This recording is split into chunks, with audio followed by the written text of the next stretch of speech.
আমরা শুরু করব। জি স্যার। জি স্যার করেন। আমরা আজকে যে বিষয়টা নিয়ে কথা বলতে চাচ্ছিলাম সেটা হচ্ছে আমরা ইন্টারন্যাশনাল বিজনেস নিয়ে কথা বলবো, আর তারপরে আমরা ফরেন এক্সচেঞ্জ নিয়ে আলোচনা করব।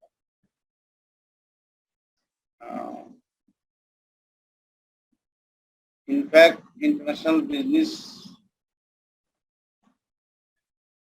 এটা আমরা কেউ কেউ বলি যে গ্লোবালাইজেশনের কারণে হচ্ছে, এটা আসলে আগে থেকেই হচ্ছে। ইন্টারন্যাশনাল বিজনেসটা গ্লোবালাইজেশনের কারণে লিবারালাইজড হয়েছে, বাট লিবারালাইজেশনের আগেও কিন্তু ইন্টারন্যাশনাল বিজনেস ছিল, অর্থাৎ আমদানি রপ্তানি একটা দেশের সাথে আরেকটা দেশে, এটা ঐতিহাসিক যুগ থেকেই সময় সময় হয়ে আসছে। বাট রিসেন্টলি ট্রেড লিবারালাইজেশনের কারণে এবং গ্লোবালাইজেশনের কারণে প্লাস ডাব্লিউটিও কিছু শর্ত, যেটা গ্যাট ছিল আগে নামে, general agreement of trade and tariffs, যেটা আমরা বলতাম, সেটার পরিবর্তে ডাব্লিউটিও প্রতিষ্ঠিত হলো, গ্যাটের বিলুপ্তি ঘটলো, ইম্পোর্ট এক্সপোর্টের জায়গায় গ্লোবালাইজেশনের স্কোপটা প্রসারিত হলো এবং বেশ কিছু আঞ্চলিক জোট তৈরি হলো। ইন্টারন্যাশনাল বিজনেসের ক্ষেত্রে জোটবদ্ধ হয়ে তারা ব্যবসা করার চিন্তা ভাবনা, যে আমরা অমুক অমুক, যেমন এখন আমরা G8 এর নাম শুনি, G7 এর নাম শুনি, তারপরে হচ্ছে আসিয়ানের নাম শুনি, এরকম করে বিভিন্ন বাণিজ্যিক জোট তৈরি হয়েছে যে ইন্টারন্যাশনাল বিজনেস গুলি নিজেদের সুবিধা আদায় করা। এখন আমাদের যেভাবেই হোক না কেন, international business is a common issue in the current world, এবং এটার ডেফিনিশনটা আসলে অত দেওয়ার কিছু নাই। এটার মুদ্রা কথা হচ্ছে যে এটা বর্ডারের বাইরে গিয়ে ব্যবসা করা। এখন স্বাধীন দেশ বা পরাধীন দেশ যেটাই হোক না কেন, কলোনি হোক আর যাই হোক, কলোনিতে এখন আর খুব একটা নেই, পরাধীনতাও ঠিক ওইভাবে নেই। যেমন হংকং পরাধীন, বলা হয় যে এটা চাইনিজের শাসনের আওতায় পরিচালিত হচ্ছে। তাইওয়ান, সরি হংকং না, তাইওয়ান, তাইওয়ানিজরা মনে করে যে তারা স্বাধীনতা পাওয়া উচিত এবং স্বাধীনভাবে তাদের আলাদা ভূখণ্ডকে ভাগ করে দেওয়া উচিত। এরকম ফ্রান্সের কিছু দ্বীপ আছে যে দ্বীপগুলি কলোনি হিসাবে এখনো ব্যবহৃত। তো অ্যান্টার্কটিকা মহাদেশেও ঠিক তেমনি ভাবে ইংল্যান্ডের কিছু দ্বীপ আছে, আবার আমেরিকার কিছু দ্বীপ আছে যে দ্বীপগুলি তাদের কলোনির মতো, তারা স্বাধীনতা দেয়নি, কলোনির মতো ব্যবহার। But in the case of business,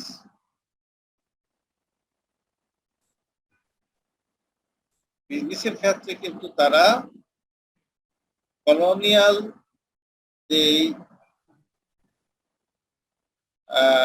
অর্থাৎ রাজনৈতিক শাসন ব্যবস্থার মধ্যে যে বাধা বিপত্তি আছে, তেমন একটা নেই। যেমন তাইওয়ানের জিনিস কিন্তু বাংলাদেশেও আসছে, এটা চায়নাতেও যাচ্ছে, পৃথিবীর অন্যান্য জায়গাতেও যাচ্ছে। তাহলে ইন্টারন্যাশনাল বিজনেসের একটা সংজ্ঞা আমরা জানতে হবে। সেই সংজ্ঞাটা এরকম যে international business consist of transaction. Business মানেই তো transaction, consist of the transaction that are devised and carried out across national borders. এটাকে সাজানো হয় এমন ভাবে এবং যেটা পরিচালিত হয় এমন ভাবে যেটা ন্যাশনাল বর্ডারকে অতিক্রম করা হয়। এবং কেন করা হয়? With the objective of fulfillment or satisfy the objective of individuals, companies and organizations. এখানে 3 ধরনের প্রতিষ্ঠানের কথা বলা হচ্ছে। ব্যক্তি বিশেষও এখানে উপস্থিত হতে পারে।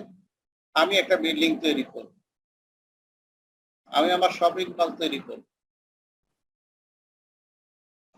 আমি একটা বিশেষ ধরনের মসজিদ তৈরি করবো। এটার জন্য কিন্তু আমি বিভিন্ন দেশ থেকে পণ্য কিনে নিয়ে আসতে পারি।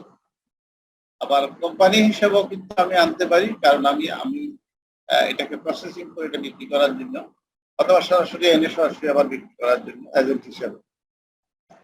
আবার অর্গানাইজেশন হতে পারে। অর্গানাইজেশন বলতে এখানে সরকারি বেসরকারি বিভিন্ন সংস্থা। So international business actually consists of the transaction that are devised and carried out across national border to satisfy the objectives of individuals, companies and organization. এখন এটা কেন? এই কথা কিন্তু কিছুক্ষণ আগে আমি বললাম। এখন কিন্তু এটা টেকনিক্যাল একটা দিক আছে যে এটা ইন্টারন্যাশনাল বিজনেসটা কেন প্রয়োজন। এখানে আমরা পয়েন্ট আকারে রেখে দিয়েছি, আমরা বিস্তারিত যদি এটাকে অ্যানালাইজ করি। প্রথম কথা হচ্ছে more and more firms around the world are going global. এখন আর কিন্তু একটা কোম্পানি তার নিজের দেশের মধ্যে সীমাবদ্ধ থাকছে না, তার ব্যবসা বিস্তৃত করার জন্য সে বিভিন্ন দেশে কারখানা স্থাপন করে উৎপাদন করে ওই সমস্ত দেশগুলিতে বিক্রি করছে। এরকম কিন্তু বহু কোম্পানি আছে। আমরা যদি কয়েকটা বড় বড় কোম্পানির কথা বলি, মাল্টিনেশনাল কোম্পানি, পিএনসি বা এমএনসিস এর কথা বলি, মাল্টিনেশনাল কোম্পানি বা ট্রান্সন্যাশনাল কোম্পানি যেগুলি, এরা তাদের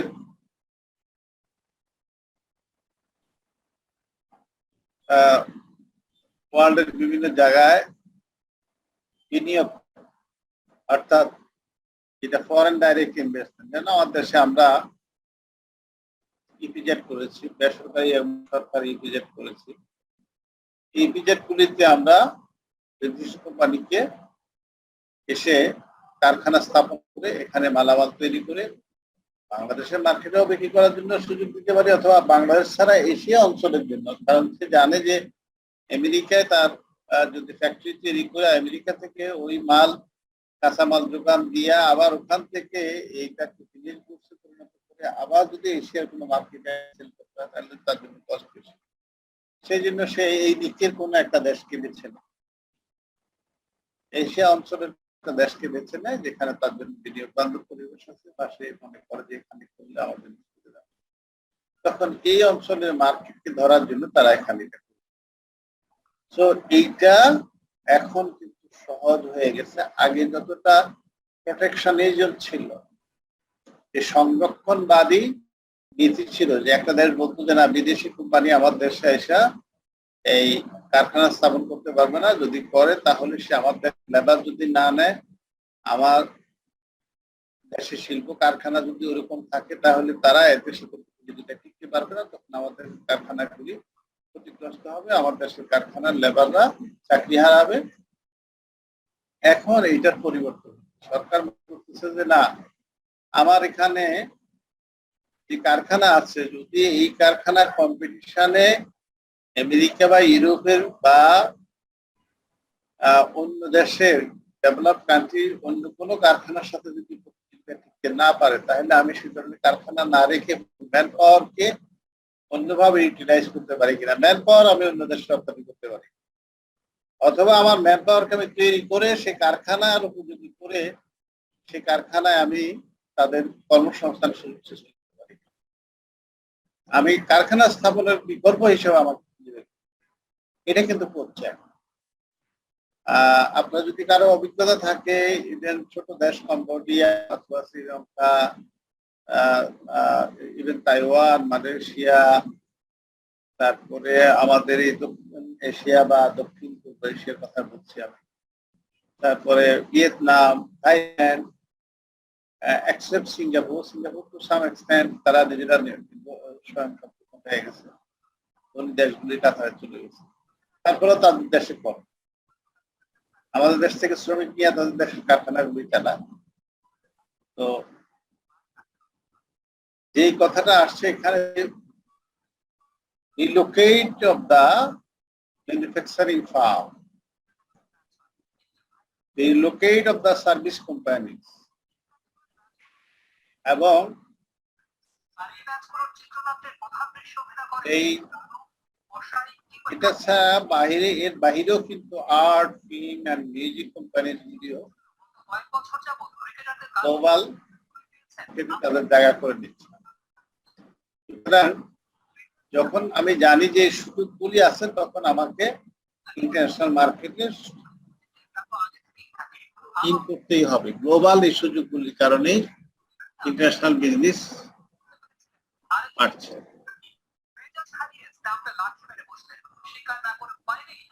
তারপরে আরো অনেকগুলি কারণ আছে। causes the flow of ideas, services and capital across the world. International বিজনেসের কারণে ইনোভেশনের নতুন নতুন যে ধারণাগুলি আছে, আমি শিক্ষা দিয়ে যে সমস্ত ইলেকট্রনিক্স গুডস থেকে শুরু করে কাস্টমাইজড হাউসহোল্ড যে সমস্ত জিনিসপত্রগুলি আমরা বিক্রি করি, এগুলি আমরা কিন্তু কাস্টমাইজেশনের মাধ্যমে এক দেশ থেকে আরেক দেশে গিয়ে আমি ফ্যাক্টরি স্থাপন করে, অথবা আমি এগুলি অন্য দেশের কাস্টমারের কি চাহিদা সেটা রিড করে সেইটার উপর অ্যানালাইজ করে আমি ওই জায়গায় আমি মার্কেটিং করতে পারি, ওই জায়গায় পণ্য বিক্রি করতে পারি। যেমন বাংলাদেশে যদি আমরা বলি যে বাংলাদেশের পদ্মা সেতু, এখানে কিন্তু জার্মানিরাও ইনভেস্টমেন্ট করছে। হ্যাঁ, কেউ একজন মতো কথা বলতেছে। টিভি দেখতেছে, সম্ভবত টিভি সাউন্ডটা আসতেছে। তাকে বলতে হবে, তাহলে কি করে মিউট করে দেই।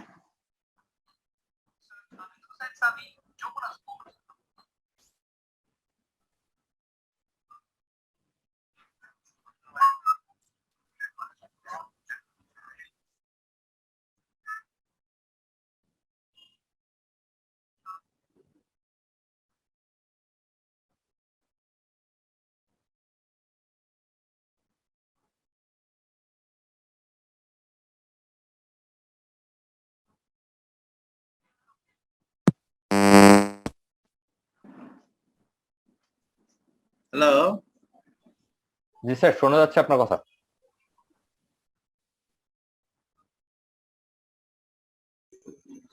স্যার সাউন্ড আসে না তো।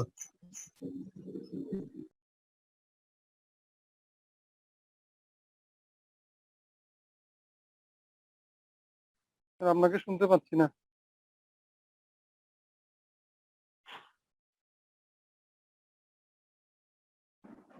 এখন শোনা যাচ্ছে? জি স্যার, শোনা যাচ্ছে।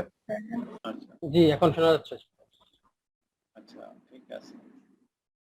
এটা বললাম যে কিছুক্ষণ আগে যে বহু এন্টারপ্রেনিয়রশিপ তৈরি হচ্ছে, যারা ইনোভেটিভ আইডিয়াস তৈরি করে সার্ভিস এবং প্রোডাক্টের জন্য নতুন ডিজাইন, নতুন ফরম্যাট এগুলি তৈরি করে তারা কিন্তু মার্কেটে সেল করছে। এই যে আমরা সিএডি, কম্পিউটার এডেড ডিজাইন যেটা বলি, ইভেন আপনারা যদি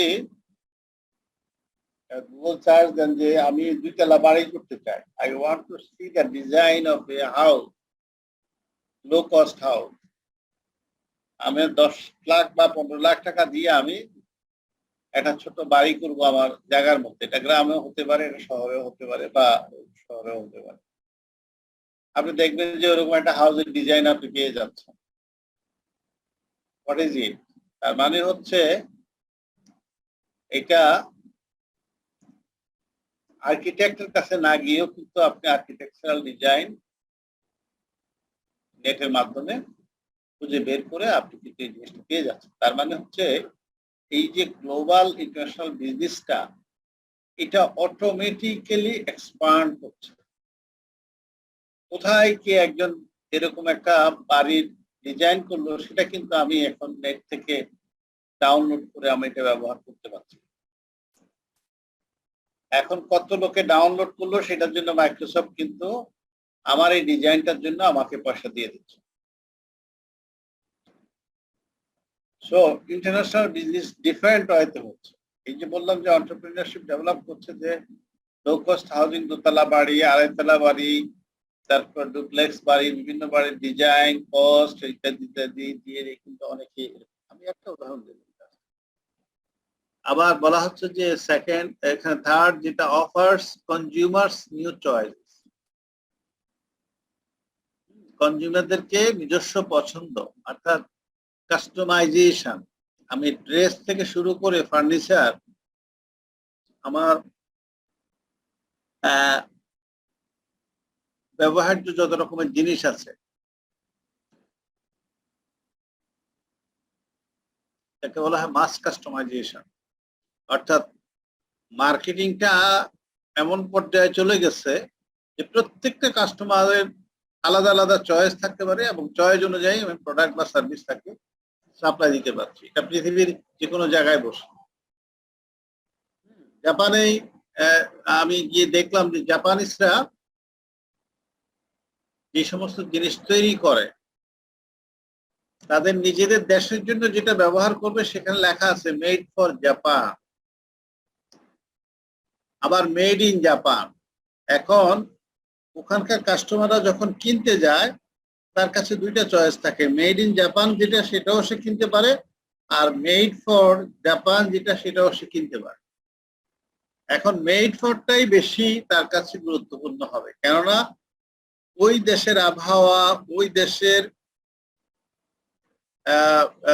মানুষের চাহিদা, ওই দেশের ফ্যাশন, ওই দেশের টেস্ট, সেটার উপরে ভিত্তি করে ওই জিনিসটা বানানো হচ্ছে। এখন যদি কোনোটা লেখা হয় made for Netherland, made for USA, automatically customer কিন্তু ওইটাই কিনবে, কারণ সে জানে নিশ্চয়ই এইটা এই দেশের অনেক বিষয়, এখানে এনভায়রনমেন্ট, এখানে টেস্ট, এখানে ক্লাইমেট, এখানে এটার যে ব্যাড ইফেক্ট, গুড ইফেক্ট, এখানকার যে শীতকাল, গরমকাল, এই মানে বিভিন্ন দিক চিন্তা করে কিন্তু তারা ওই জিনিসটা ক্রয় করে। সুতরাং চয়েসটা কিন্তু আলটিমেটলি কোম্পানি দিয়ে দিচ্ছে। আর আমার দেশে যখন আসে তখন আমার দেশের জন্য তার মেড ফর বাংলাদেশ লেখা, তো আমার দেশে যখন ঢুকি তখন মেড ইন জাপান হয়ে ঢুকি। মেড ইন জাপান যদি হয়, আমরা যদি বিশ্বাস করি যে না এটা নকল না, এটা ঠিক আছে, মেড ইন জাপান অথবা made in Netherland, made in Germany, তখন কিন্তু আমরা কি করি, আমরা ওই জিনিসটাকে গুরুত্ব দিই, এটা কিনি। এখানে আমাদের একটা আস্থা তৈরি হয়। মেড ইন বাংলাদেশও আছে, মেড ইন জাপানও আছে, জার্মানিও আছে, আমি তিনটার যে কোনো একটা থেকে একটা কিনতে পারি। এটা যে কোনো প্রোডাক্ট হতে পারে, কসমেটিক্সও হতে পারে, অন্য যে কোনো জিনিস। আবার কিছু জিনিস আছে বাংলাদেশে তৈরি হয় কিন্তু মেড ইন বাংলাদেশ লেখে না, লেখা হয় মেড ইন সিঙ্গাপুর, কারণ সিঙ্গাপুরের কোম্পানি অর্ডার দিয়ে বাংলাদেশে তৈরি করছে, স্ট্যান্ডার্ডটা হচ্ছে সিঙ্গাপুরিয়ান স্ট্যান্ডার্ড, তৈরি হচ্ছে বাংলাদেশ। সো এই যে কাস্টমারদের চয়েসটা ঠিক করে নেওয়া, এটাও কিন্তু ইন্টারন্যাশনাল বিজনেসের একটা অংশ হয়ে যাচ্ছে, যার কারণে ইন্টারন্যাশনাল বিজনেস কিন্তু দিন দিন প্রসারিত হচ্ছে। তারপরে হচ্ছে permits the acquisition of wider variety of products. এখানে কাস্টমারদের চয়েসটা বেড়ে যায়, কারণ ওই যে আমি বললাম 3-4টা দেশের পণ্যের গায়ে লেখা আছে made in Bangladesh, made in Japan, made in. আমরা যদি ইলেকট্রনিক্স বা ইলেকট্রিক্যাল গুডস কিনতে যাই, ইভেন একটা যদি মাল্টিপ্লাগ কিনতে যাই, তাহলে কিন্তু সেখানে লেখা থাকবে made in China, made in India, made in Japan, made in Germany ইত্যাদি ইত্যাদি, দামেও কিন্তু হেরফের। সো এখানে ইন্টারন্যাশনাল বিজনেস মানেই হচ্ছে কাস্টমারের পছন্দের সীমারেখাটাকে বিস্তৃত করে দেওয়া, তাকে ভ্যারাইটিস, একই আইটেমের ভ্যারাইটিস কান্ট্রি থেকে সেই প্রোডাক্ট কেনার চয়েসটা সম্প্রসারিত করে দেয়। আর একটা কারণ থাকতে পারে ইন্টারন্যাশনাল বিজনেস এক্সপান্ড করার, facilitate the mobility of labour, capital and technology. এটা আমি শুরুতেই বলেছিলাম যে এটা আসলে কোন দেশ কিন্তু এরকম চিন্তা করে যে না আমি ফ্যাক্টরিটা বাংলাদেশে স্থাপন করব, কিন্তু আমার যে টেকনিক্যাল নো হাউ আছে এটা আমার লোকজন থাকবে। যেমন চায়নারা এসে আমাদের এখানে কাজ করে, ফাইন্যান্সিংও তারা করছে, রিচটাও তারাই বানাচ্ছে, তাদের লোকই বেশিরভাগ লোকে কাজ করতেছে। তারা লোকালি কিছু লোক হায়ার করে, but most of them are from China.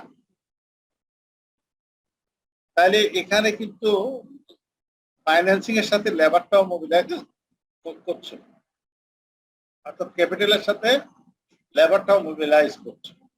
আবার এরকম হতে পারে যে না আমি বাংলাদেশে কারখানা করব না, বাংলাদেশ থেকে লোক নিয়ে যাও, সস্তায় শ্রমিক আমি এখান থেকে নিয়ে যাব। এরকম কিন্তু আমাদের বাংলাদেশে কুতুবউদ্দিন সাহেব, যিনি গার্মেন্টস বিজিএমির একসময় প্রেসিডেন্ট ছিল, উনি কিন্তু মরিশাসে গিয়ে কারখানা করছে। এই কেউ কেউ সৌদি আরবে গিয়ে কিন্তু লেবাননেও কিন্তু আমাদের গার্মেন্টস কারখানা করছে, কেউ কেউ ইভেন কম্বোডিয়া, দরিদ্র দেশ যেখানে সালমান গ্রুপ তারা নিজেরা কারখানা তৈরি করে এই দেশ থেকে লোক নিয়ে গেছে, বা ওই দেশ থেকেও কিছু লোক নিচ্ছে, ম্যাক্সিমাম এই দেশ থেকে নিছে, নিয়ে ওখানে কারখানা তৈরি করছে, করে ওখানেই মার্কেটে ওইটা ছেড়ে দিচ্ছে। তার মানে হচ্ছে লেবার মোবিলিটিও হতে পারে, ক্যাপিটাল মোবিলিটিও হতে পারে, টেকনোলজি মোবিলিটি হতে পারে। যেমন আমাদের দেশে যে সমস্ত ইপিজেড আছে, এই সমস্ত ইপিজেডে কিন্তু মেইনলি যে সমস্ত ফরেন ইনভেস্টমেন্ট গুলি, ডাইরেক্ট ইনভেস্টমেন্ট গুলি আছে, এখানে তারা তাদের নিজেদের মতো করেই তাদের টেকনোলজিক্যাল নো হাউ সেট করে, তাদের মেশিন থেকে শুরু করে তাদের ফিনিশিং, অর্থাৎ অটোমেশন সিস্টেম থেকে শুরু করে এখানে যদি প্রয়োজন হয় তারা ছোটখাটো রোবটও এখানে ইউটিলাইজ করছে। এগুলি হয়তো আমাদের কাছে উন্মুক্ত না, বাট আমরা জানি। তারপর হচ্ছে প্রোভাইড চ্যালেঞ্জেস এমপ্লয়মেন্ট অপরচুনিটিস। এখানে একটা ইন্টারন্যাশনাল আরেকটা গুরুত্বপূর্ণ দিক হচ্ছে যে কর্মের সুযোগ বৃদ্ধি করা। এখন এখানে দক্ষ শ্রমিক, আধা দক্ষ শ্রমিক, আবার অদক্ষ শ্রমিক, এই তিনটা ক্যাটাগরি আছে। সুতরাং দক্ষ শ্রমিকের সাথে দক্ষ শ্রমিকের একটা কম্পিটিশন হবে, অদক্ষ শ্রমিকের সাথে অদক্ষ শ্রমিকের কম্পিটিশন হবে, সেমি বা আংশিক দক্ষ শ্রমিক, আংশিক দক্ষ শ্রমিকের সাথে প্রতিযোগিতা। এখন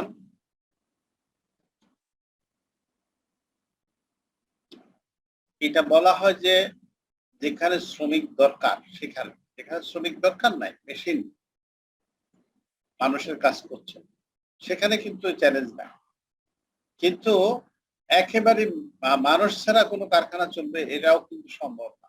অটোমেশন যদি 100% হয়, তারপরেও কিন্তু বিদ্যুতের সুইচগুলি অন অফ করা, মেশিন অন অফ করা, তারপরে কোনো কারণে ব্রেকডাউন হলে সেখানে তাৎক্ষণিকভাবে ইন্টারভেনশন দেওয়া। যেমন আমি নেদারল্যান্ডের রটারডাম পোর্ট দেখতে গেছিলাম, সেখানে দেখলাম যে বিশাল একটা স্ক্রিন আছে, স্ক্রিনের সামনে 2-3 জন বসে আছে। ওখানে যে বিভিন্ন দেশের, ইউরোপের বিভিন্ন দেশের অনেকগুলি দেশ তো ল্যান্ডলক কান্ট্রি, বা অথবা তাদের ওই অঞ্চলে সিপোর্ট নাই দেখা তারা নেদারল্যান্ড থেকে, কারণ নেদারল্যান্ড তো পুরাটাই নদীর মধ্যে। এবং আপনারা জানেন কিনা, নেদারল্যান্ড কিন্তু পুরা দেশটাই সাগর থেকে 6 ফুট নিচে, 6 ফিট নিচে। এবং সেখানে যদি কোনো জাহাজ নেদারল্যান্ডের ভিতরে ঢুকতে হয়, এটা কিন্তু চারদিকে বাঁধ দিয়ে কিন্তু নেদারল্যান্ড কান্ট্রিটা তৈরি করা হচ্ছে। কেউ কেউ বলা হয় যে নাইদার ল্যান্ড ইজ নেদারল্যান্ড, অর্থাৎ কোন ল্যান্ডে ছিল না এরকম জায়গা থেকে কিন্তু নেদারল্যান্ডের উৎপত্তি করা। তো ওখানে ডেল্টা ডাইক আছে, ডেল্টা ডাইক হচ্ছে বড় বাঁধ, যেটা সবচেয়ে ওয়ার্ল্ডের মধ্যে কস্টলি ড্যাম যেটা বলা হয়, যে বাঁধ দিয়ে তারা পানি প্রবাহটাকে নিয়ন্ত্রণ করে এবং তাদের দেশটাকে তারা এই 6 ফিট পানি মানে সাগরের জলের মানে পানির স্তর থেকে 6 ফিট নিচে কিন্তু তারা বসবাস করছে, তারপরে তলায় যাচ্ছে না। ওখানে ইন্টারেস্টিং বিষয় হলো, সাগর থেকে যদি কোনো জাহাজ দেশের ভিতরে ঢুকতে হয় অথবা দেশের ভিতর থেকে যদি বাইরে যেতে হয়, তাহলে ওই যে তারা যেই জায়গাটা দিয়ে সাগরের বুকে এবং বাইর হয়, সেখানে কিন্তু স্লুইস গেটের মতো, আমাদের দেশে যেরকম স্লুইস গেটের মতো গেট আছে, ওখানে তারা কি করে একটা পাঠাতন রাখে, যেটা অটো ক্রেনের মতো, যেমন দেশের ভিতর থেকে বাইরে যাবে ওই প্লেটটার উপরে জাহাজটা উঠে, এটা যত টন ওজনেরই হোক না কেন, এবং সেটা মেশিন এত শক্তিশালী, ক্রেন এত শক্তিশালী যে ওইটা ওই জাহাজটাকে 100 টন বিশিষ্ট জাহাজটাকে একদম উপরের দিকে উঠাইয়া ফেলতেছে। উঠাইয়া সাগরের সমতল 6 ফিট উপরে যায়, হয়তো 7 ফিট উচ্চতায় গেছে, তখন এটাকে ধাক্কা দিচ্ছে, ধাক্কা দিলে এটা সাগরের দিকে চলে যাচ্ছে। আর সাগর থেকেও ঠিক একইভাবে ওইভাবে উঠার পরে এটাকে নিচের দিকে নামানো হয়, নামানোর পরে এটা এই 6 ফিট নিচে পানির সাথে সমতলে আসলে এটাকে ছেড়ে দিলে এটা এইদিকে দেখে। মানে এগুলি না দেখলে বিশ্বাস করা যায় না যে হাউ ইট ইজ পসিবল। এই কথাটা আমি কেন বললাম, যে আসলে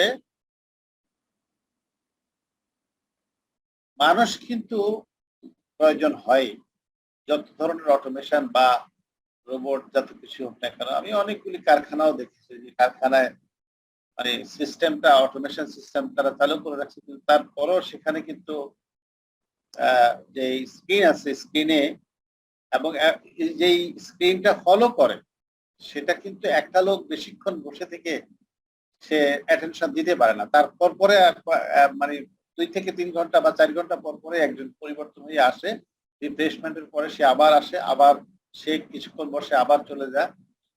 এবং রটারডাম পোর্টের কথা যেটা বললাম, যে এখানে Luxembourg, Belgium, France, Germany, Italy, এই সমস্ত দেশগুলি তাদের কিছু কিছু পণ্য তারা রটারডাম পোর্টের মাধ্যমে আসে। কারণটা হলো তাদের ওই সমস্ত অঞ্চলগুলি, যেমন বাংলাদেশের কিছু কিছু পোর্ট কিন্তু এখন ইন্ডিয়া ব্যবহার করছে, কারণ তাদের যে 7 সিস্টার্স, এখানে মেঘালয়, মিজোরাম, তারপরে উড়িষ্যা, ওয়েস্ট বেঙ্গলের কিছু অংশ, এরা কিন্তু আসলে এদিকে নদী নাই, সমুদ্র বন্দরও নাই, নদী বন্দরও নাই, সুতরাং তারা বাংলাদেশ দিয়ে যদি পণ্য নেয়, তাদের ওই একেবারে সেই হুগলি বন্দর থেকে অথবা তাদের যে বোম্বে অথবা অন্য যে সমস্ত বন্দরগুলি আছে, সমুদ্র বন্দরগুলি আছে, ওখান থেকে মাল ক্যারি করে আনতে যত টাকা খরচ করবে তার 10 ভাগের 1 ভাগ খরচ করবে বাংলাদেশ থেকে ইন্ডিয়া ঢুকতে। তো ইউরোপেও ঠিক তাই, রটারডাম থেকে তারা এরকম করে। এখন রটারডামের স্ক্রিনের সামনে এরকম লোক বসা আছে, আমি দেখলাম, আমাদেরকে দেখাইতেছিল যে লোক, যে এই লরিটা হচ্ছে এটা জার্মানির, এটা হচ্ছে ফ্রান্সের, এটা হচ্ছে ইতালির, এটা হচ্ছে বেলজিয়ামের, কোনটা কোন লাইন দিয়ে ঢুকবে, এবং অটোমেটিক্যালি সেখানে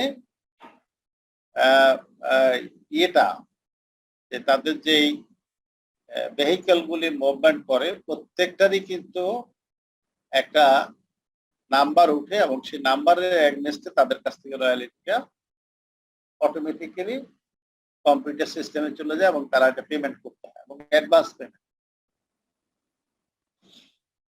তো এইটা তারা ওখানে মেনটেন করে। তার মানে ওখানে কিন্তু মানুষ নাই।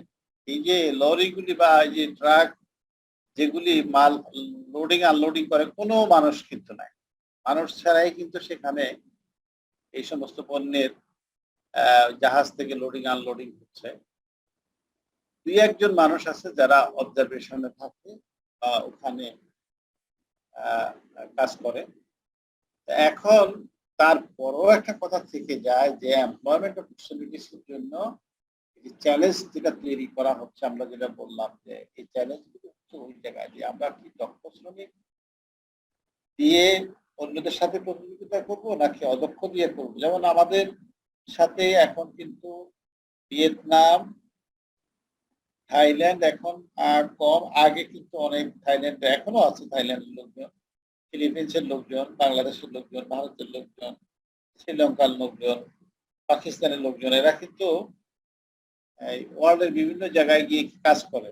সৌদি আরবে শুধু বাংলাদেশিরা যায় তা না, ইন্ডিয়ানরাও আছে, পাকিস্তানিও আছে, ফিলিপিনও আছে, থাইও আছে, অনেক পুরুষ মহিলা সবাই কিন্তু ওখানে যাচ্ছে, সবাই ওখানে যাচ্ছে, ওখানে গিয়ে কাজ করছে। আমি থাইল্যান্ডের একটা গ্রামে একদিন এরকম, আমি তখন রিসার্চ করার জন্য ওই গ্রামের এরিয়াতে ইতে গেলাম, ডাটা কালেকশনের জন্য গেলাম। তো একটা বাংলোতে মানে উঠলাম, সেটা হলো স্কাউটস এর একটা বাংলো ছিল। তো বাংলোতে উঠলাম রাতের, সন্ধ্যার পরে ভাবলাম যে একটু হাঁটি মহল্লার ভিতর দিয়ে, দেখি এরা জীবনযাত্রা কিরকম। দেখলাম যে বাংলাদেশের মতো ছোট ছোট ঘর আছে যেখানে যে সিগারেট, তারপরে এটা সেটা বিক্রি করে, তারপরে কেউ হয়তো বসে ড্রিঙ্কস খায়, কেউ হয়তো অন্য কোনো ড্রিঙ্কস খায়, সফট ড্রিঙ্কস খায়। তারপরে ওখানে কথায় কথায় একটা লোকের সাথে যখন বললাম, সে বলল যে ও তুমি আর ইউ ফ্রম বাংলাদেশ। সে দেখলাম যে ইংরেজি বলতে পারে, নর্মালি তারা ইংরেজি খুব কম বলতে পারে। তো সে আবার দেখলাম যে আমাকে পায় খুব মহাখুশি। আমি বললাম তুমি এত খুশি কারণটা কি? বললো যে আরে তোমার দেশের এক লোকের সাথে আমি 20 বছর একসাথে সৌদি আরবে ছিলাম। I work there for 20 years with Bangladeshi friend. সে খুব আবেগ আপ্লুত হয়ে পরে আমাকে করলো, বসাইলো, চা খাওয়াইলো, তারপরে আমাকে বাদাম বাদাম দিল এগুলি। তারপরে বললো যে তুমি কোনো ড্রিঙ্ক করো কিনা, যদি ড্রিঙ্ক করতে চাও তাই করো, তোমার বিয়ে খেতে পারো। আমি বললাম যে না। আমার সাথে আবার হেডিকি নামে ওই জাপানিজ এক ফ্রেন্ড ছিল, সে আবার সিগারেট খায়। তো ওর সিগারেটের নেশা ধরছে, এখন সিগারেট কেনার জন্য মূলত আমরা প্রথমে বের হয়েছি। এটা বলছি এই কারণে যে এই যে বিভিন্ন দেশ থেকে লোকজন আসলে সৌদি আরব যায়, সিঙ্গাপুরে যায়, ইভেন এখন মালয়েশিয়াতেও যাচ্ছে এবং জাপানও যাচ্ছে, ইভেন অন্যান্য দেশগুলিতেও যাচ্ছে। এখানে বড় চ্যালেঞ্জ হচ্ছে আমাদের দেশের লোকজন চ্যালেঞ্জ ফেস করে in terms of many issues. এক তো হলো তার ল্যাঙ্গুয়েজ, সে বাংলাও ঠিক মতো বলতে পারে না, ইংরেজি তো ভালো করে বলতেও পারে না। যারা জাপান যাবে বা কোরিয়া যাবে, তারা যদি ওই দেশের ল্যাঙ্গুয়েজ জানে, ভেরি ফাইন, তারা খুব সহজেই তাদের সাথে মিশে যেতে পারে। এবং তারা, আমি জাপানে গিয়ে দেখে আসছি, ইন্দোনেশিয়ার মেয়েরা প্রচুর হাউস কিপিং এবং house based care giving service তারা দিচ্ছে। এটার একমাত্র কারণ হলো, আমি জিজ্ঞাসা করলাম কয়েকজনকে যে why you are giving services here. তারা বললো যে we are actually student, we came here for our higher studies, but every day we have some time out of the class that we can spend to earn something, and that's why we have the efficiency in Japanese language. আমরা Japanese language ভালো করে বুঝি, সুতরাং ওই বাড়িতে এসে বুড়া বুড়ি যে 80-90, ওরা তো 80-84 বছর বয়স, এমনি অ্যাভারেজ বয়স। আজকে দেখলাম যে 100 বছরের উপরে বয়স আছে এরকম 70 থেকে 80 হাজার লোক আছে জাপানে। তো বাংলাদেশে কয়জন খুঁজে পাওয়া যাবে? ওই দেশে যে ফিলিপিনে এবং ইন্দোনেশিয়ান ছেলে মেয়েরা সার্ভিস দেয়, আমার দেশের লোকরা তো শিখে যায় না। তার কারণে এই ইন্টারন্যাশনাল বিজনেসে কিন্তু এটাও একটা বড় চ্যালেঞ্জের জায়গা, যে এই চ্যালেঞ্জগুলি কিন্তু ক্যাপচার করছে কেউ।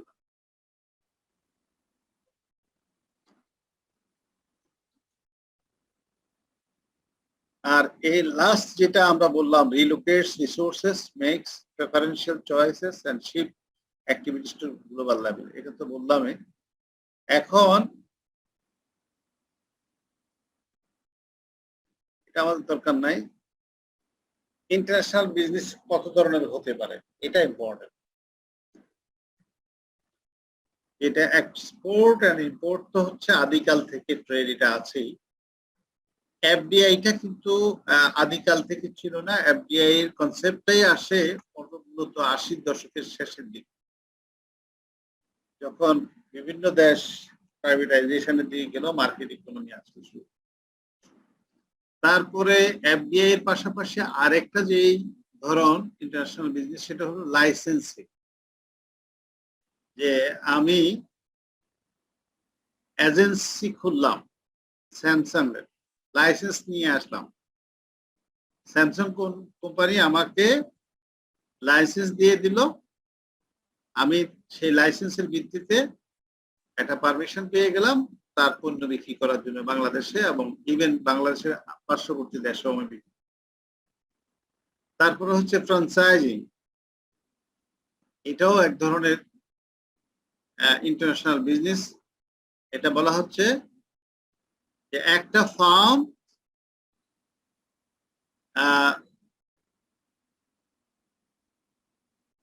আরেকটা ফার্মের মডেল ইউজ করা,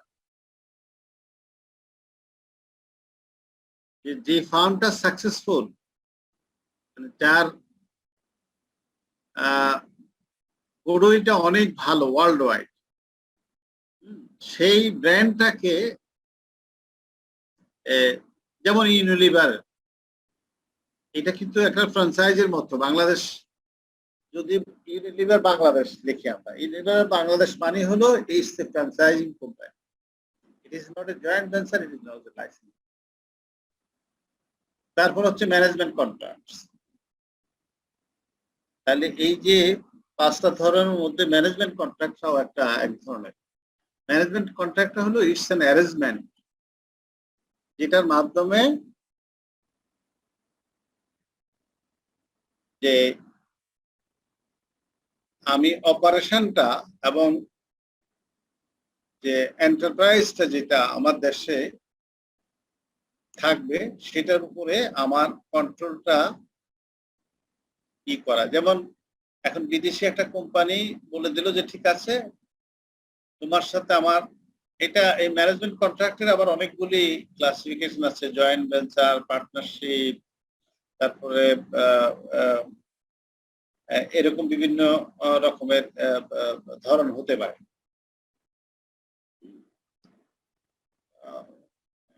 স্ট্র্যাটেজিক অ্যালায়েন্স ইত্যাদি ইত্যাদি। তো এই ম্যানেজমেন্ট কন্ট্রাক্টের উদ্দেশ্যটাই হলো যে কন্ট্রোল এন্ড অপারেশনটা যদি আমার কাছে দিয়ে দেয়, তাহলে আমি এখন জার্মানির একটা কোম্পানি আছে, তারা হয়তো কিছু প্রোডাক্ট উৎপাদন করে, সেটা আমার দেশে আমি কারখানা প্রতিষ্ঠা করলাম, অথবা প্রতিষ্ঠা না করেই তার সাথে কন্ট্রাক্ট করলাম যে ঠিক আছে তোমার এই ব্র্যান্ডের জিনিস আমার দেশে উৎপাদিত হবে, বিক্রি হবে, তোমার সাথে আমি কন্ট্রাক্ট করলাম, আমি তোমাকে এত % কমিশন দেবো, instead of commission I will use your brand name. এখন বাংলাদেশে তৈরি হচ্ছে কিন্তু লেখা হচ্ছে মেড ইন জার্মানি। এইভাবেও কিন্তু ইন্টারন্যাশনাল বিজনেসের একটা ধরন হতে পারে। তারপর স্যার পদ্মা বীজ, যেমন বড় স্যার, বড় বীজগুলো তো যেমন চায়না বানিয়ে দিচ্ছে। হ্যাঁ, চায়না বানিয়ে দিল, সেটা কিন্তু ওইটাও কিন্তু এক ধরনের ম্যানেজমেন্ট কন্ট্রাক্ট, ওটার কন্ট্রোল এন্ড ওনারশিপ বাংলাদেশে। জি, বাট অপারেশন তো দায়িত্ব তো সব চায়না আন্ডারে, চাইনিজ কোম্পানি, তাহলে এটা হবে না অপারেশন আমাদের উদ্যোগ। China, they are giving labour, they are taking money, they are giving their technical knowledge and financing তারা করতেছে, সেটা একটা সাইড। কিন্তু কনস্ট্রাকশন সাইডে যেটা, যে অপারেশনাল কনস্ট্রাকশন যেটা, এটার কন্ট্রোলটা কিন্তু বাংলাদেশের হাতে। আচ্ছা, তাহলে কি এটা এই ম্যানেজমেন্ট কন্ট্রাক্ট। আচ্ছা, এটা ফরেন ট্রেড ইনভেস্টমেন্টটা স্যার একবার বলবেন sir. Foreign trade investment sir আগের স্লাইডে ছিল স্যার। আচ্ছা, আগের স্লাইডে কি ছিল স্যার? ফরেন ডিরেক্ট ইনভেস্টমেন্ট, এই বিষয়টা স্যার। এফডিআইটা হচ্ছে, এটা হলো ফরেন ডিরেক্ট ইনভেস্টমেন্ট যেটা আমরা বলি, সেটা হলো যে বিদেশি কোনো কোম্পানি বাংলাদেশে এসে সরাসরি বিনিয়োগ করতে পারে, কারখানা এখানে স্থাপন করতে পারে। এই কারখানা প্রতিষ্ঠা করার ক্ষেত্রে দুই রকমের পদ্ধতি আছে।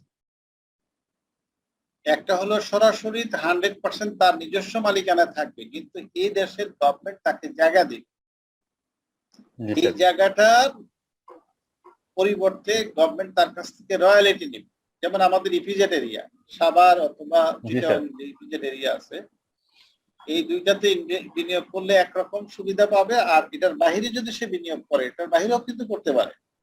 জি এটার বাহিরেও কিন্তু করতে পারে, যে ইপিজেড এরিয়ার বাহিরে যেগুলি করে সেটাও কিন্তু ফরেন ডাইরেক্ট ইনভেস্টমেন্ট হতে পারে।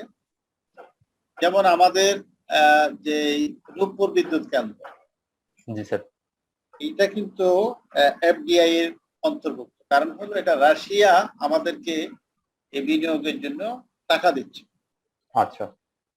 এই বিদ্যুৎ মানে পারমাণবিক বিদ্যুৎ কেন্দ্রটা খরচটা কিন্তু রাশিয়া দিচ্ছে, আমরা খরচ করছি একটা বাজেটের মাধ্যমে, কিন্তু ইনভেস্টমেন্টটা হচ্ছে রাশিয়া। জি স্যার। আমরা রামপালে যে তাপ বিদ্যুৎ কেন্দ্র তৈরি করতেছি, এই যে কি বলে কয়লা ভিত্তিক, জি স্যার। এটারও কিন্তু একটা মেজর অংশ, মোর দ্যান 50%, সম্ভবত 67% বা 70% এর মতো এরকম, এটা ইন্ডিয়া কিন্তু এই যে ইনকাম হবে তার অংশ নিয়ে যাবে ইন্ডিয়া, বাকিটা বাংলাদেশে থাকবে। জি স্যার। এগুলি কিন্তু ফরেন ডাইরেক্ট ইনভেস্টমেন্ট। তার মানে স্যার এটার সাথে মানে যে কোম্পানি ইনভেস্ট করতেছে তার সাথে শুধুমাত্র সরকারের কানেকশন থাকে, অন্য কারো না? না, অন্য কারো নাই, অন্য কোনো সুযোগ নাই। এখানে দুটো অন্য সুযোগ হলো যে ইফ ইউ হ্যাভ, আপনার যদি সুযোগ থাকে আপনি সেখানে সার্ভ করার জন্য, নিয়োগ পাওয়ার জন্য সুযোগ পেতে পারেন। ইফ দে জি sir. Desire, even if they আচ্ছা। ডিজায়ার, দ্যার ইজ জি নো স্যার। ম্যান্ডেটরি প্রভিশন যে আমার দেশের লোক নিয়োগ করতে হবে। তার দেশের লোক নিয়ে আইসা কিন্তু সে ওখানে তার এই ম্যানেজার, তারপরে বিভিন্ন লেভেলে যে সুপারভাইজিং লেভেলে বা ওয়ার্কার লেভেলে, তারা কিন্তু তাদের দেশের লোক নিয়ে আইসা তারা এখানে উৎপাদন করতে পারে। এখন প্রশ্ন আসতে পারে, তার দেশে কারখানা না কইরা আমার দেশে কারখানা কইরা, তার দেশের লোক, তার দেশের মেশিন সবকিছু নিয়ে আইসা শুধু আমার জায়গা ব্যবহার করে তারা ব্যবসা করতেছে, আমরা কেন এরকম সুযোগ দিচ্ছি? আমরা এরকম সুযোগ দিচ্ছি কারণ হলো আমরা তো ইন্ডাস্ট্রি করতে পারছি না, আমার দেশে তো বিনিয়োগ হচ্ছে না। তা আমি বিদেশিকে ওই সুযোগটা দেওয়ার অর্থ হলো সে আমার দেশে আইসা যদি এই উৎপাদনটা করে, তাহলে আমার পোর্ট দিয়ে তার মালামাল যাতায়াত করবে, ওখানে আমি কিছু এক্সাইজ ডিউটি পাবো। জি। দ্বিতীয় হলো আমার যে জমিটা ব্যবহার করবে এক্ষেত্রের উপর আমি কিছু রয়্যালিটি পাবো। তৃতীয় হলো যে আমার বিদ্যুৎ, আমার গ্যাস, আমার পানি এগুলি ব্যবহার করবে, এগুলি পাবো। চতুর্থ হলো সে যে মুনাফা করে, মুনাফার একটা অংশের উপরে আমি এখানে ট্যাক্স হিসাবে পাবো। সুতরাং এই সব সুযোগ সুবিধাগুলি আমরা তাদের কাছ থেকে নিতে পারবো, বিধায় তাদেরকে আমরা সুযোগটা দিচ্ছি। আর এই সুযোগটা দিচ্ছি, বড় কথা হলো আমার লোকাল ইনভেস্টমেন্ট অপতন। আমার লোকাল ইনভেস্টররা ওই ধরনের ইনভেস্টমেন্টে অগ্রসর হচ্ছে না বিধায়, বা আগ্রহী হচ্ছে না বিধায়, আমাকে বাধ্য হইয়া ফরেন ডাইরেক্ট ইনভেস্টমেন্ট আনতে বাধ্য হচ্ছে। এখন এই ফরেন ডাইরেক্ট ইনভেস্টমেন্টের মধ্যে অনেক কথা আছে, এগুলি নিয়ে অনেক অ্যানালাইসিস আছে। এটা কেউ বলে ভালো, কেউ বলে খারাপ, কেউ বলে যে এটা আস্তে আস্তে বিদেশিটা ঢুকতে ঢুকতে এক সময় এটা ওই যে স্যার ইস্ট ইন্ডিয়া কোম্পানি মতো স্যার শুরু করবে। হ্যাঁ, ইস্ট ইন্ডিয়া কোম্পানির মতো যদি এক সময় কোনো একটা দেশ বেশি পরিমাণ সুযোগ সুবিধা পাওয়া যায়, তখন তারা এখানে সরকার কি চলবে, কোন ধরনের সরকার চলবে, তারা ডমিনেট করবে, কাকে ক্ষমতায় রাখবে কাকে রাখবে না, তখন কিন্তু ডমিনেট করতে পারে। হ্যাঁ, আরেকটা হতে পারে যে এইটা যদি গ্রিনফিল্ড ইনভেস্টমেন্ট না হয়। এই গ্রিনফিল্ড ইনভেস্টমেন্ট বলতে আমরা তো সবসময় চাইবো যে টেকনোলজিক্যাল নো হাউ বাংলাদেশে আসুক, এবং সেখানে আমার দেশের যেই সমস্ত লোকজন, স্টুডেন্টরা ইউনিভার্সিটি থেকে বা প্রফেশনালিজম থেকে বের হচ্ছে, আমার দেশের চার্টার্ড অ্যাকাউন্টেন্ট, আমার দেশের কস্ট অ্যান্ড ম্যানেজমেন্ট অ্যাকাউন্টেন্ট, ওই সমস্ত ফার্মগুলোতে কাজ করে। তো সেই জিনিসগুলো যদি আমরা এনশিওর করতে পারতাম, তাহলে কিন্তু এই এফডিআইটা আমাদের জন্য আরো বেশি পরিমাণে কি বলে আমাদের ইকোনমির জন্য ফেভারেবল। কিন্তু সেই জায়গাটায় আমাদের এখনো বার্গেনিং এর জায়গা আমরা ক্লিয়ার করতে পারি না। তাহলে ইপিজেড এর মধ্যে যে 500-600 কারখানা আছে, আমার জি স্যার। এই আইসিএম এর 600 মেম্বার তো ওখানে দরকার। আমার মেম্বার আছে এখন সর্বসাকুল্যে 1000-1200 লোক। কিন্তু আমার শুধু এই ইপিজেডেই তো আমি 600 লোকের চাকরি দিতে পারি। আমি অন্য দুটির কথা বাদ দিলাম। আমার দেশে কয়েক হাজার গার্মেন্টস আছে। আমি এখানে প্লাটিনাম বা লিড সার্টিফাইড কারখানা আছে অনেকগুলি, বিভিন্ন কারখানা আছে। আমি যদি হিসাব করি এই ফ্যাক্টরিতে যদি আমি কস্ট অ্যাকাউন্টিং এর মানে প্রফেশনালদেরকে চাকরি দিই, সেখানে অ্যাটলিস্ট গার্মেন্টস কারখানা তো আমার 2500-3000 গার্মেন্টস কারখানা আছে। আমি যদি তার 50%ও আমি মনে করি যে আমার এই প্রফেশনাল অ্যাকাউন্টেন্টদেরকে নিই, তাহলে সেখানেও আমার 1000। তো 1600 থেকে 2000 লোক কিন্তু আমার ইপিজেড এবং এগুলিতে এই একটা সেক্টরে যাচ্ছে। আরো তো সেক্টর আছে, সিমেন্ট, তারপরে আরো অনেকগুলি সেক্টর, সিরামিক, এরকম অনেকগুলি সেক্টর আছে। তো সেই হিসাবে বাংলাদেশে কিন্তু প্রফেশনাল যারা, আমি যেটা বলি অন্যদের কথা বাদ দিলাম, যে ইঞ্জিনিয়ার, তারপরে দক্ষ শ্রমিক, ওই এসব কথা বাদ দিলাম, কিন্তু প্রফেশনাল তো দরকার। প্রত্যেকটা কারখানায় তো অ্যাকাউন্টস মেনটেন করে তারা। সেই হিসাবে আমরা আমাদের বার্গেনিং পাওয়ারটা আমরা ওই জায়গায় নিতে পারি নাই। আমাদের গভর্নমেন্টের লেভেল থেকে হোক, অথবা প্রফেশনালিজমের লেভেল থেকে হোক, অথবা ইয়ে লেভেল থেকে হোক, এফডিআই তে আমাদের জন্য মঙ্গলজনক, ঠিক আছে, কিন্তু এটা আরো মঙ্গলজনক যদি হতো যদি আমার দেশের লোকজনদেরকে হায়ার করে তারা ওখানে তাদের দেশের লোকজন না নিয়ে এসে আমার দেশের লোকজনদেরকে জবে এমপ্লয়মেন্টের সুযোগ দিব, তাহলে কিন্তু আমাদের অনেক বেশি উপকার হবে। কারণ আমার দেশের লোকজন একজন প্রফেশনাল অ্যাকাউন্টেন্টকে 4 লাখ 5 লাখ টাকা দিয়া তারা ওখানে সুযোগ দিতে পারলে, দিলে তাদের কিন্তু 10 লাখ বা 15 লাখ টাকা খরচ করে তার দেশের লোক আইনে এখানে করতে বলে এত টাকা বেতন দিতে হতো। তো তারা আবার ওই টাকাটা নিয়েও যায় দেশ থেকে, তারা যেটা ইনকাম করে এটা নিয়েও যায়। তার মানে হচ্ছে আমার কিন্তু ক্যাপিটাল আউট হয়ে যাচ্ছে এখানে, লাই করছে। জি স্যার। জি স্যার। রেমিটেন্স এই জায়গাটায়, হ্যাঁ, রেমিটেন্স হিসেবে চলে যাচ্ছে। সো দ্যাট এই সমস্ত জায়গাগুলিতে কিন্তু আমাদের অনেক বার্গেনিং এর জায়গা এখনো আছে। যেটা বলা হচ্ছে যে আমাদের এখানে তোমরা কারখানা করবা, কিন্তু টেকনোলজি আনবা, লেটেস্ট টেকনোলজি, এবং আমাদের এই যে সমস্ত প্রফেশনাল লোকজন আছে তাদেরকে তোমরা যদি নিয়োগ করো সেই ক্ষেত্রে এটা নির্ভর করে if the economy is strong, have the bargaining power, and government is neutral, not aligned to any power of the multinational or transnational company পক্ষে এরকম কোনো করে না, অথবা গভর্নমেন্ট ইলেকশন করার জন্য মানুষের কাছ থেকে চাঁদা নেয় না। আমাদের দেশে তো ইদানিং হয়তো কিছুটা হয়েছে, কিন্তু একটা সময় ছিল যে কোটি কোটি টাকা না হলে তো ইলেকশন করা সম্ভব। তাইলে ইলেকশন করতে হলে পার্টির একদম হেড অফ দ্য ডিপার্টমেন্ট যারা আছে তারাই কিন্তু বিভিন্ন কোম্পানির কাছ থেকে কয়েক হাজার কোটি টাকা নিয়ে নিত, নিয়ে এইগুলিতে হিসাব নিকাশ থাকে না। কিন্তু এখন না কিছু হয়, এই কালচার তো শুরু হয়েছে আশা সরকারের সময় থেকে, যে নির্বাচন করতে হলে টাকা লাগে, এবং টাকা কোথেকে পাবে, টাকা এই ব্যবসায়ীদের কাছ থেকে দিতে হবে। ব্যবসায়ীরা টাকা দেয় মানে হলো তারা তাদের স্বার্থ আদায় করার জন্য। তো এফডিআই এর এরকম অনেকগুলি ডাউন সাইড আছে, যেখানে আমরা হয়তো এখনো মনে করি আমাদের দেশে ফরেন ডাইরেক্ট ইনভেস্টমেন্টের জন্য আমরা ক্রেজি হয়ে একটা সময় করেছি, কিন্তু আমাদের যে হারে জনবল বা জনসম্পদ ওই সমস্ত ফরেন ডাইরেক্ট ইনভেস্টর যারা তাদের ওখানে কাজ করার কথা, সেই সুযোগ কিন্তু আমরা এখন,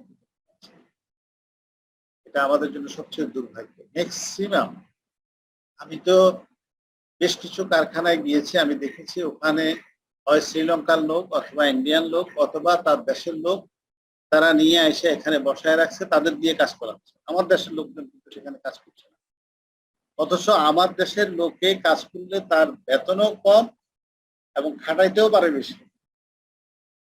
তারপরেও কিন্তু তারা কি জন্য জানি না, তাদের মধ্যে এক ধরনের কনসেপশন যে দে কুড নট ট্রাস্ট আস। অথবা এটাও হতে পারে তারা হয়তো মনে করতে পারে যে আমাদের টেকনোলজি বা আমাদের যে সমস্ত কারিগরি আছে এই জিনিসগুলি আউট হয়ে যাবে। আউট হয়ে গেলে এটা আমাদের কারখানার জন্য ক্ষতি হতে পারে, বা আমাদের টেকনোলজির জন্য, আমাদের প্রোডাক্ট ডিজাইনের জন্য ক্ষতি হতে পারে। এই জন্য হয়তো তারা ওই গোপনীয়তার জন্য তারা এমন সব লোকজনদেরকে নিয়ে আসে যাদের দিয়ে তারা ওই কাজগুলি করে। তো এই জিনিসগুলি হয়তো আমাদের জন্য এখন পর্যন্ত করা উচিত কিনা এটা নিয়ে প্রশ্ন আসছে। বাট স্টিল কিছু কিছু জায়গায় আমাদের আবার জয়েন্ট ভেঞ্চার হচ্ছে। কিছু জয়েন্ট ভেঞ্চার হচ্ছে যে ঠিক আছে আমি 60%, আমি 40% দেবো, তুমি 60% দেবা, 40-60 দিয়ে আমরা কারখানা খুলবো এবং কারখানা চালাবো। সেক্ষেত্রেও কিন্তু আসলে আমাদের দেশের প্রফেশনালদের খুব কম এমপ্লয় হচ্ছে। এবং আমাদের সবচেয়ে দুর্ভাগ্য যেটা সেটা হলো যে এখন পর্যন্ত বাংলাদেশীয় এন্টারপ্রেনিয়রশিপ যেটা বাংলাদেশি যারা মালিক, শিল্প কারখানার মালিক, অনেকেই কিন্তু এই প্রফেশনালিজম লোক দিয়া যে প্রতিষ্ঠান চালালে উন্নতি হয় এই জিনিসটাও এখন তাদের মাথায় ঢুকতেছে না। তারা কম পয়সার অ্যাকাউন্টেন্ট খুঁজে, তারা ওই কোন একটা প্রাইভেট ইউনিভার্সিটির একটা ফাইন্যান্সের একটা ছাত্রকে নিয়ে পয়সা মাজা ঠিক করে দিয়ে কম্পিউটার চালায় টালায় একটা হিসাব বাইর করে, এবং ওরা এটাও বুঝে যে বেশি ভালো পাকাপোক্ত অ্যাকাউন্টেন্টকে নিয়ে আসতে তো এই আমি ওভার ইনভয়েসিং আন্ডার ইনভয়েসিং এসব করতে গেলে হয়তো যদি সে মেকানিজম যায় না ফেলে তাহলে আমার জন্য সমস্যা। এরকম অনেকগুলি বিষয় আছে, আমি দেখেছি। আমি অনেক কারখানা ভিজিট করেছি, তো শতাধিক কারখানা আমি নিজে ভিজিট করেছি। এই বিভিন্ন ফ্যাক্টরিজ গুলি আমি নিজে নিজে ঘুরে ঘুরে দেখে আসি। বড় বড় কারখানা আমাদের তো স্কয়ার, বেক্সিমকো, তারপরে এফএক্স লেদার কারখানা, তারপরে হামিম গ্রুপ, স্কয়ার টয়লেটিস, অনেক অনেক কারখানা। এই যে কাদের সাহেবের ওই যে নরসিংদীর যে কাদের সাহেবের অনেকগুলি কারখানা আছে, আরএফএল এর কারখানাগুলি, তারপরে প্রাণ গ্রুপ, তারপরে যে ডেনিস যেটা পার্টিস গ্রুপের, এরকম অনেকগুলি কারখানায় আছে। গার্মেন্টস তো মানে অসংখ্য কারখানা, অসংখ্য গার্মেন্টস ফ্যাক্টরি। তো যাই হোক, এই সমস্ত জায়গাগুলিতে কিন্তু আমাদের প্রচুর সুযোগ আছে আমাদের প্রফেশনাল অ্যাকাউন্টেন্টদেরকে। আমার তো হিসাব করে দেখেছি যে আমার মিনিমাম 4 থেকে 5,000 আইসিএম এর মানে কোয়ালিফাইড মেম্বার দরকার to serve only domestic requirements জন্য, ডোমেস্টিক ডিমান্ডের জন্য। কিন্তু দুর্ভাগ্যের বিষয় হচ্ছে যে আমরা এই জায়গাগুলিতে আমাদের গভর্নমেন্টেরও কিছুটা আমি বলবো যে সৌজন্যতা আছে, আর হলো যে আমাদের যে সমস্ত ইন্ডাস্ট্রিয়ালিস্ট আছে তাদেরও কিছু আন্ডারস্ট্যান্ডিং এর অভাব আছে, অথবা আন্ডারস্ট্যান্ডিং ঠিক থাকলেও তারা হয়তো ইচ্ছা করে এই জায়গাগুলিতে কোনো প্রেশারাইজ না হইয়া তারা এটা নিচ্ছে না। যদি তাদেরকে প্রেশার দেওয়া হতো যে না নিতে হবে, এই সমস্ত প্রফেশনাল না নিলে তোমার এই হিসাব আমি নিব না, অডিটেড ইনকাম স্টেটমেন্ট বা ব্যালেন্স শিট এগুলি দিব না। কারণ চার্টার্ড অ্যাকাউন্টেন্ট যারা আছে তারা তো আসলে অডিট তো করায় ইউনিভার্সিটিতে নতুন না, ডিগ্রি স্টুডেন্ট যারা তাদেরকে, যিনি ওই সিএ পাস করছেন উনি কিন্তু মালিক কোনোদিনই কারখানায় গিয়ে ফার্ম অডিট করেন। তো এই কারণে বিশেষ করে সিএমএ যারা তারা কিন্তু সার্ভিস মুখী বেশি, তাদের পয়সাও দেওয়া হয়। আমি যাদেরকে দেখেছি অনেক খাটনিও তারা খাটতে হয়, অনেক কাজও তারা করতে হয়, এবং কোম্পানির কিন্তু উন্নতি হয়। এই জিনিসটা এখন পর্যন্ত অনেকেই বুঝতেছে না, কোম্পানি কিন্তু অনেক উন্নতি। আমি তো স্কোয়ারে দেখলাম যে আমার অনেক সিএমএ মেম্বাররা ওখানে কাজ করতেছে। আমি ওদের যে টাঙ্গাইলের ওই দিকে কারখানা দেখতে গেলাম, ওষুধ কারখানা, ওখানে গিয়ে আমি পরে দেখলাম যে আমাদের অনেক মেম্বার ফুল নিয়ে আমাকে রিসিভ করার জন্য, আমি এডিশনাল আইজি হিসাবে যখন ওখানে গেলাম আর কি ইন্সপেকশনে, তখন দেখলাম যে ওরা খাওয়া ফ্লাওয়ার নিয়ে আসলো। তা আমি তো কয়েকজনকে চিনি, আমি বলছি কি ব্যাপার আপনারা এখানে চাকরি করেন? বলে যে হ্যাঁ আমরা ঢাকা থেকে সকালবেলা রওনা দিয়ে চলে আসি এখানে। ওখানেও সুন্দর জায়গা আছে, থাকা যায় ইচ্ছা করলে। মানে যাই হোক, আমার কথা হচ্ছে যে এই জায়গাগুলিতে কিন্তু আমরা অনেক সময় চ্যালেঞ্জের কথা বলি, কিন্তু আমাদের দেশে আমার আইসিএম এর লোক পাশ করার দরকার 4,000, আছে মাত্র 12 থেকে 1300। তার মানে আরো 3 থেকে 3,500 লোক কিন্তু আগামী 4-5 বছরের মধ্যে মেম্বার বানানো উচিত, বানাইয়া এই সমস্ত কারখানাগুলিতে চাকরি করতে দেওয়া উচিত। এখন 2-2.5 লাখ 3 লাখ টাকা তো কোনো টাকাই না। একজন প্রফেশনাল অ্যাকাউন্টেন্টের জন্য এন্ট্রি লেভেলেই কিন্তু 2-2.5 লাখ টাকা দেওয়া উচিত, তারা যে পরিমাণ কন্ট্রিবিউট করতে পারে। সো দ্যাট আমি মনে করি আমাদের আসলে আইসিএমএবি ইনস্টিটিউট থেকে শুরু করে আমাদের যারা এই নেতা টেতা আছে ওদের উচিত এই সমস্ত জায়গাগুলিতে এই কর্পোরেট সিওদেরকে মোটিভেট করা, তাদেরকে বা সিওর পাশাপাশি মালিকদেরকে আরো মোটিভেট করা। গভর্নমেন্টের পক্ষ থেকে খুব স্ট্রিক্ট রুল ফলো করা উচিত। 1982 সালে কিন্তু একটা সার্কুলার হয়েছিল, 82 সালে সার্কুলার বলা হয়েছিল যে এই ধরনের কারখানা হলে সেখানে প্রফেশনাল অ্যাকাউন্টেন্টদেরকে দিতে হবে, কিন্তু সেটা কে মানে? এখন এই জিনিসগুলি আইন আছে, সার্কুলার আছে, এটা পাবলিক সার্ভিস কমিশন, আমরা দেই নাই। আর সিআইসিএমএ বা বাণিজ্য মন্ত্রণালয় দেয় না, এটা কিন্তু পাবলিক সার্ভিস কমিশন থেকে সেই পরিপত্রটা জারি হয়েছে। এই বিসিএস ক্যাডার না, মানে এই প্রফেশনাল লোকজনদেরকে নিতে হবে। ইভেন পার্টলি কোয়ালিফাইড যারা, তাদেরকেও নেওয়ার প্রভিশন সেখানে ছিল। যাই হোক, এগুলি অনেক কথাই আসে। আজকে অবশ্য সেই ফিসের কথা বলার কথা না, তারপর আমি বলে ফেললাম আমাদের চ্যালেঞ্জ কিন্তু খুব বেশি নাই। আমাদের এখান থেকে পাশ করে বের হতে পারলে আমাদের যে সিলেবাস, আমাদের এখান থেকে লেখাপড়ার যে মান, আমাদের পরীক্ষার যে পদ্ধতি, আমাদের এখানে যে স্টুডেন্টরা প্রচুর পরিমাণ খাটাখাটি করে এখান থেকে কষ্ট করে বের হয়, তারা কিন্তু মার্কেটে সে পরিমাণ অপরচুনিটি থাকা সত্ত্বেও তাদের রেস্ট্রিক্টিভ করে রাখা হচ্ছে। তো আশা করি হয়তো সেটা ভবিষ্যতে চেঞ্জ হবে।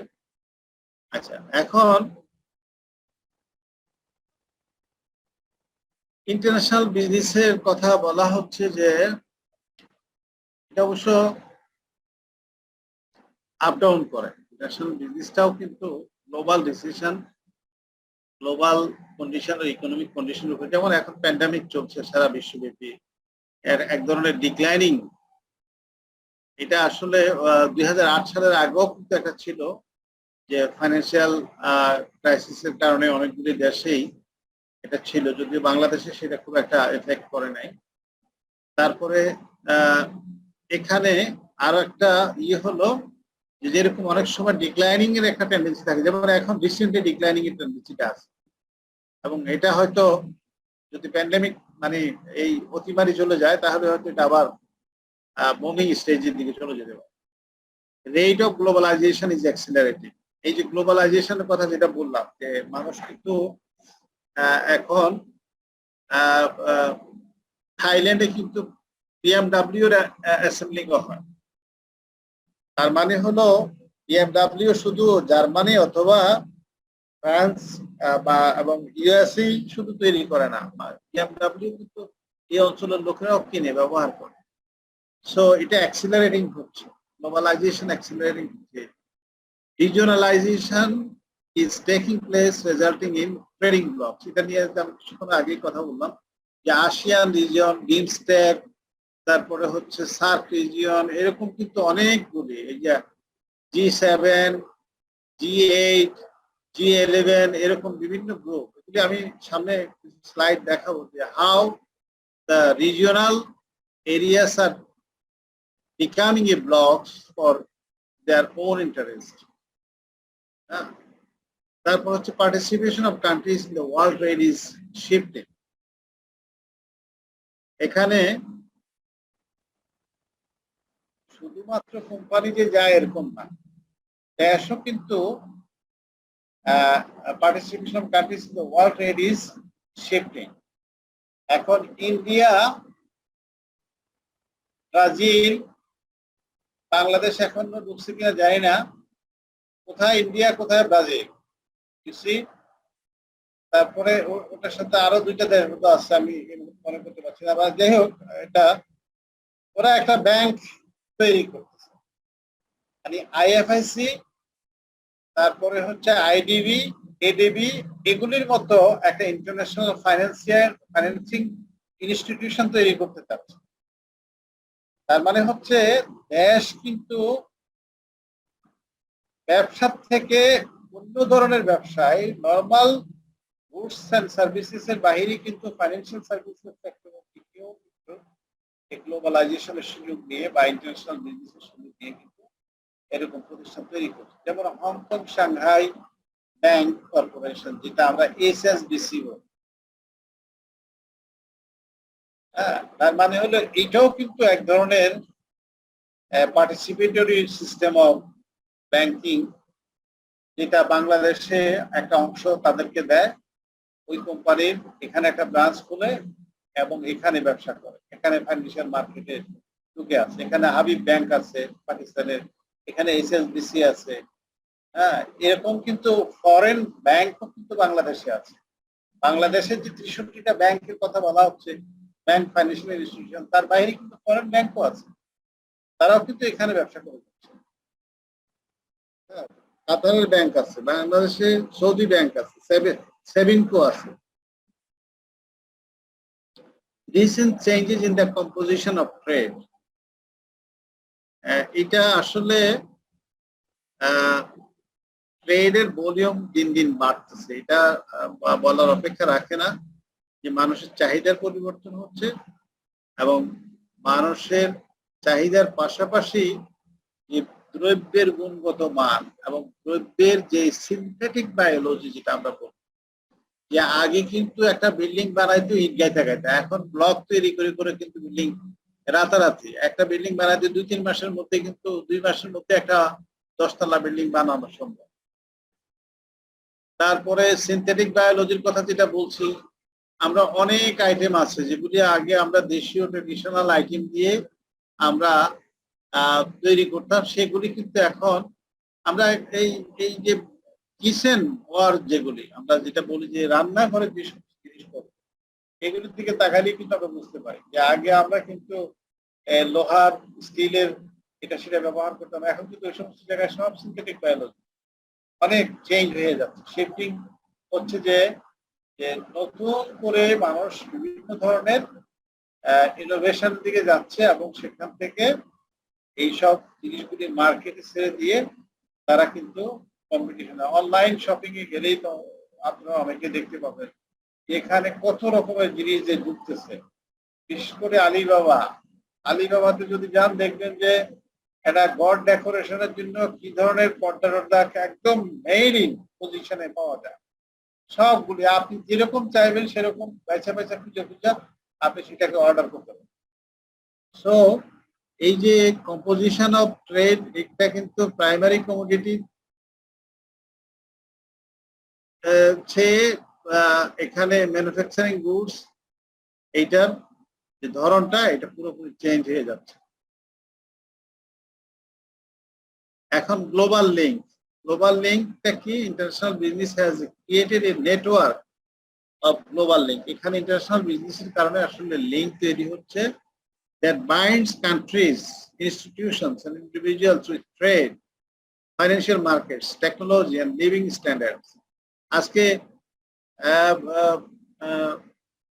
একটা জিনিস দেখলাম যে একটা প্রতিবন্ধী শিশু, সে কম্পিউটারে আউটসোর্সিং করে সে এই দেশ থেকে সফটওয়্যার মানে ডাটা এন্ট্রি দিয়ে সে পাঠাইতো এবং মাসে তার 50,000 টাকা ইনকাম ছিল। সে 22 বছর বয়সে মারা গেছে, প্রতিবন্ধী। তো মাগুরা তার বাড়ি। তার মানে হলো গ্লোবাল লিঙ্কটা কিন্তু এখন সহজ হয়ে গেছে, ইজিয়ার হয়ে গেছে। এই যে ক্রিপ্টোকারেন্সি বলি আমরা, বা আমরা ব্লক চেইনের কথা বলি, মানি লন্ডারিং এর একটা বড় ধরনের শত্রু বা হাতিয়ার। এবং এই বলা হচ্ছে যে নিয়ার ফিউচারে আসলে কাগজের টাকাও থাকবে কিনা এটাও সন্দেহ আছে। কারণ প্লাস্টিক মানি যেটা আমরা বলি যে আমার কাছে একটা মাস্টার কার্ড থাকলেই অথবা এটিএম কার্ড থাকলেই কিন্তু হলো, এটাই টাকা। এবং আমার কাছে যদি কেউ বুকের মধ্যে পিস্তল ঠেকাইয়া এটিএম কার্ড বা মাস্টার কার্ডটা আমার পকেট থেকে নিয়ে পিন কোডটা সহ নিয়ে যায়, হাত পা বাইরে দিয়া, বা অথবা আমি অভিযোগ করতে করতে বাই দিস টাইমে আমার ব্যাংক খালি করে সব টাকা নিয়ে আসবে। এই যে প্লাস্টিক মানি সিস্টেম, এটা কিন্তু এখন হচ্ছে গ্লোবাল লিঙ্কের ক্ষেত্রে কিন্তু শুধুমাত্র যে বিজনেস এন্ড কমোডিটিস হচ্ছে এরকম না, এখানে কিন্তু কানেক্টিভিটি নানান ভাবে তৈরি হয়ে এই যে মানি সার্কুলেশনটাও কিন্তু অনেকভাবে এখানে এক জায়গা থেকে আরেক জায়গা চলে যাচ্ছে। এখন গ্লোবালাইজেশন এটা কি জিনিস এটা আমরা আলোচনা করার দরকার নাই। গ্লোবালাইজেশনের চ্যালেঞ্জগুলি এখানে বলা হয়েছে, এগুলি একটু দেখে নিতে হবে। এখানে কেন অন্য দেশে উৎপাদন করবে সে কথাগুলি বলা আছে।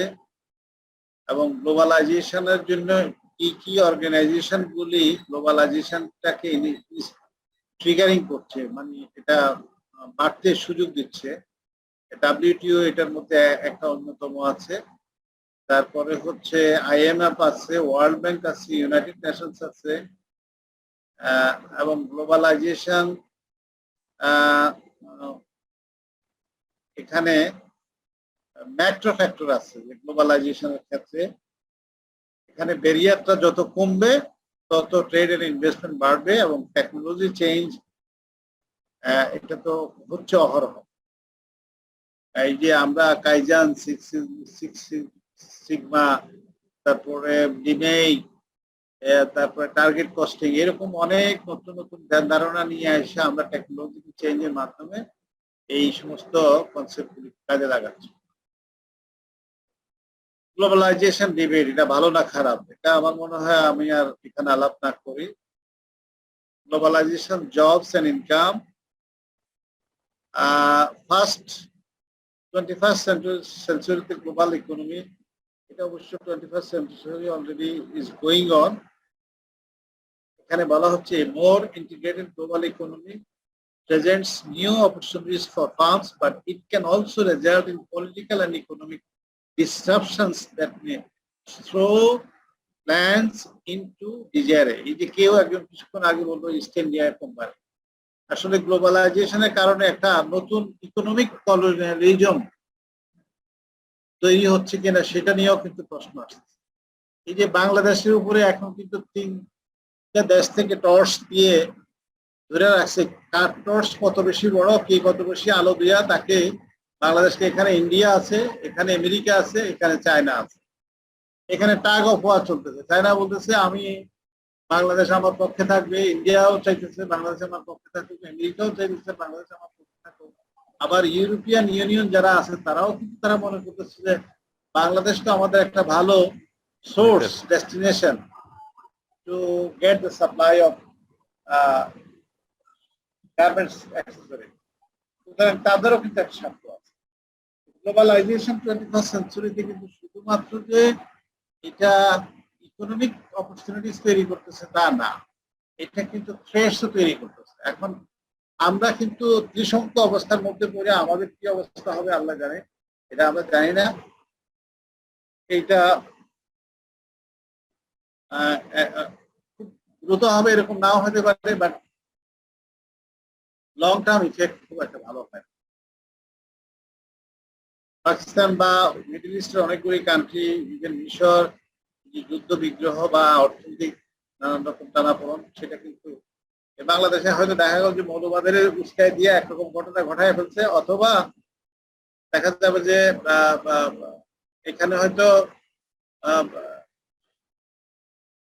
ইন্টারনালি আনরেস্ট ওইভাবে তৈরি হয় নাই, কিন্তু কোন রকম আনরেস্ট তৈরি হয়ে গেলে কিন্তু এই বিদেশি বড় শক্তিগুলি কোনো না কোনো ভাবে কারো না কারো প্রভাব যখন বেশি হবে তখন তারা এখানে তাদের মতাদর্শের লোকজন বসায় তারা এখানে শাসন করার চেষ্টা করে। So it is difficult. আমার মনে হয় আজকে যেহেতু সময় শেষ, বাকি স্লাইড গুলি নিজেরা দেখে নিলে এখানে অনেক ইন্টারেস্টিং বিষয় ছিল। তো স্যার এই স্লাইডটা স্যার একটু পাঠিয়ে দিতে হবে স্যার, এই স্লাইডটা স্যার আমাদের কাছে আসে নাই, ইন্টারন্যাশনাল বিজনেসটা। রাইট, জি স্যার। ইন্টারন্যাশনাল বিজনেসটা দেয় নাই ওভাবে। হ্যাঁ, কিছু না, স্যার। স্লাইড অবশ্য আমি পরে অ্যাড করছি, এটা দেয় নাই। ভাইয়া যে ড্রাইভ শেয়ার করছে ওই ড্রাইভে আছে। না আমি দেখেছি, আমি অলরেডি চেক করেছি তো স্যার, আমাকে দেয় তো সরাসরি স্যার, আমি চেক করেছি ওখানে 16-17 এইটা যে না। দিয়েছে এটা নেই, ইন্টারন্যাশনাল বিজনেসটা নাই। ভাইয়া আমাদের ওই যে একটা ড্রাইভ শেয়ার করছিলেন না, গুগল ড্রাইভ, হ্যাঁ হ্যাঁ ওটাতে আছে। ওটা দেখে নিলে ভালো হবে, কারণ আমার জানা মতো এই পুরো আমি ফোল্ডারটাই স্যার ওখানে রেখেছি স্যার, ওখানে নাই স্যার। স্যার কাইন্ডলি যদি দিতেন আচ্ছা। তাহলে ভালো আচ্ছা, হতো। ঠিক আছে, আমি দিয়ে দিব। Okay sir, thank you. ফোল্ডারটা আমি শেয়ার করছিলাম, তারপরে না থাকলে আমি দিয়ে দিব। ঠিক আছে। জি স্যার।